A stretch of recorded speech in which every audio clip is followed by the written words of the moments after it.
Hey guys, this is KMCers. I'm Kirsten and welcome back to another true crime video. So today we're going to be talking about a kind of funny case, honestly. I just thought, we don't do this kinds of things. So now that I have the opportunity, let's do this case. It is about Andy the Footless Goose. This is a case about a very famous Footless Goose. So let's just jump right into this case. So Andy the Footless Goose was born somewhere in the 1987-ish era. Because he's a goose, no one has actual dates. So that's kind of what I'm thinking. He was about 2 years old. He lived in Hastings, Nebraska. His owner was Gene Fleming. And he was just described as a gray goose that walked on his stumps. Let's talk about his life and like how he was kind of discovered to be this famous goose, if you will. He was born in Harvard, Nebraska. Gene was visiting his sister-in-law when he spotted the 2-year-old gray goose hobbling around.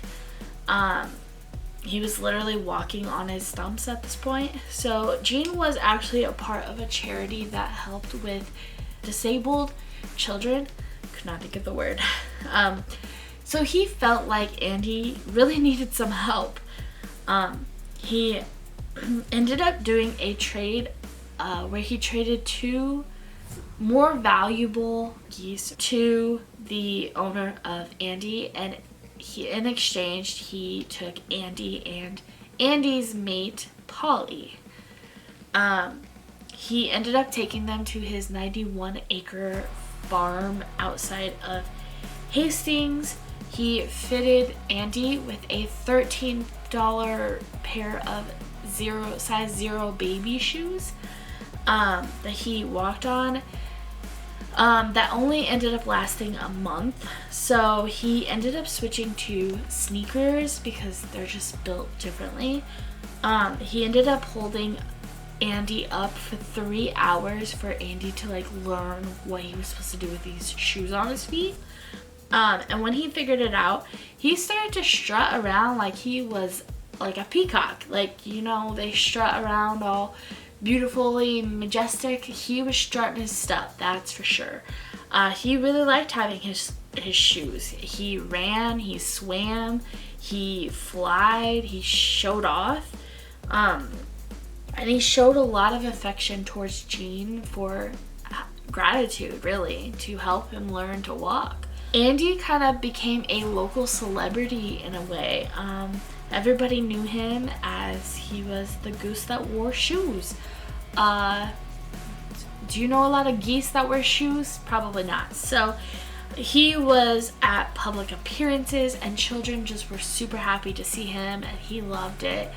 And Andy kind of became more nationally famously known. He appeared on the cover of a 1989 People's Magazine article.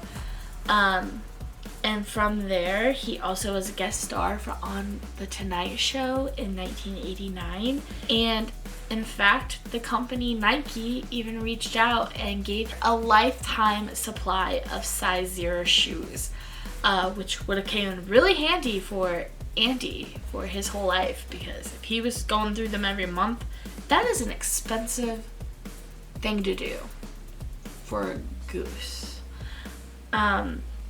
So now let's jump into the murder that occurred. He was murdered. On October 17th of 1991, someone came onto Gene's property and kidnapped Andy and Polly.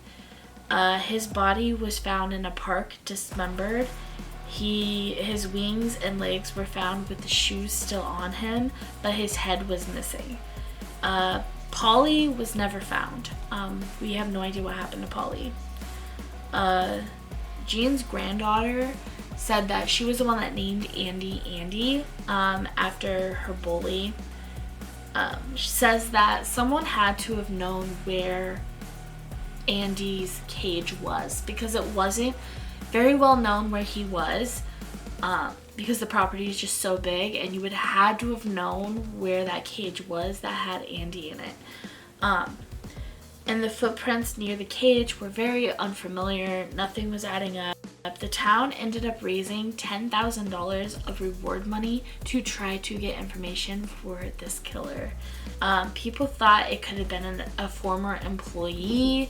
They thought it could have been a family member. They literally thought it could have been anybody and everybody. And unfortunately, they never found the killer. Let's talk about the aftermath a little bit here. So people wanted to use that $10,000 reward money years down the road. They wanted to use it to put a memorial up, but some people just didn't want that to happen. So as I know today, that money is still in a bank somewhere. Some bank still has that money. It's not been used. In fact, a couple from somewhere else, who knows, actually donated a tombstone for Andy the goose, and it is actually displayed in Hastings. The only problem is it's now considered closed because it's technically on private property. It's as far as I know, I think it's in someone's backyard, so you can't just go and kind of see it because it's in someone's yard. So that is why if you actually looked it up online, it's gonna say it's closed, permanently closed. That's because it's in someone's yard. As far as I know, it might still be there. I don't know if someone ended up taking it out or not, who knows. And in 1999, Gene actually passed away in his sleep. He never knew what happened to Andy. That is sad because they were really close and he really loved Andy. 2 years after the murder, someone called the sheriff's office and said that they found out who did it, but they did not want to say who it was, but that the person was not responsible.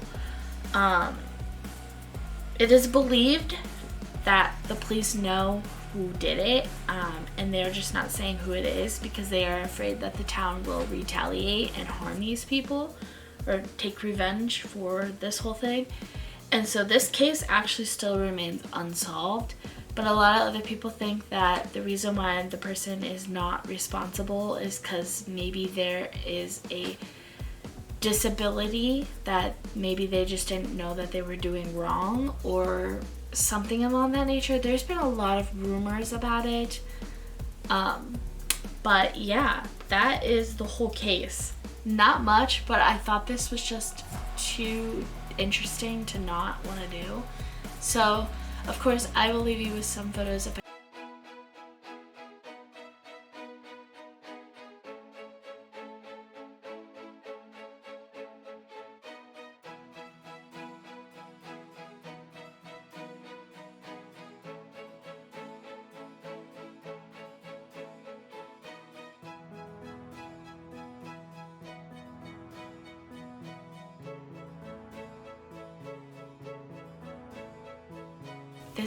If you like this video, give it a thumbs up, comment down below what case I should do next, subscribe if you haven't already, and turn on that notification so you're notified when we post every single Tuesday, occasionally on Fridays when I feel like it, and every other Saturday. This is KMC whatever. I will see you in the next video. Bye guys.